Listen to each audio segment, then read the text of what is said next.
So చూడండి, ఈయన నెహెమ్యా గారు ఇక్కడ ఉద్యోగం చేస్తున్న టైంలో, అర్థహస్త కింద ఉద్యోగం చేస్తున్న టైంలో సహోదరుడు ఉంటాడు.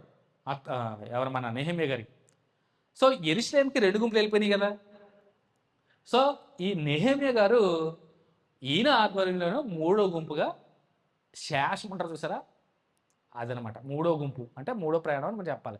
మొదట జెరుబ్బాబెల్ గారి హయాంలో, రెండోదికి ఎజ్రా గారి హయాంలో, మూడోది నెహెమ్యా గారి హయాంలో చివరాఖరిగా ఇచ్చినటువంటి గుంపుగా. అంటే రెండు పుస్తకాలు కలిపే ఉంటాయి, కానీ మనకి ఈ 66 పుస్తకాల్లో విభాగింపబడి ఉన్నాయి. పూర్వం రెండు పుస్తకాలు కలిపే ఉండేవి, ఎజ్రా నెహెమ్యా కలిపే ఉండేవి. సో ఈ నెహెమ్యా గారు ఈ టైంలో కూడా చెరకు వెళ్ళిన వారు విడుదల పొందే సమయమే, ఆ రాజుగారి హయాంలోనే. అట్టహాసస్ టైంలో జరుగుతుంది అంతా. చూడండి, ఒక వార్త వింటాడు యెరూషలేమును గురించి అంటూ వార్త వింటాడు. ఎవరు, ఇప్పుడు రాజుగారి దగ్గర క్లాస్ అందించే ఉద్యోగం చేస్తాడు కదా నెహెమ్యా.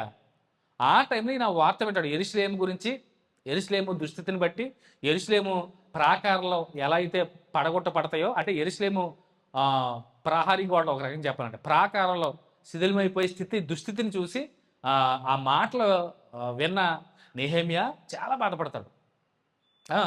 అదే కనపడదు మనకి.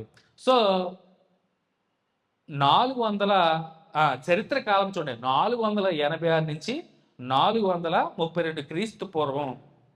సో ఇది 16వ పుస్తకం, అవునా, బైబిల్ గ్రంథంలో 16వ పుస్తకం. సో ఈ మూడో గుంపుకి ఈయన నాయకత్వంలో, ఈయన నెహెమ్యా గారి నాయకత్వంలోనే తిరిగి వచ్చారు.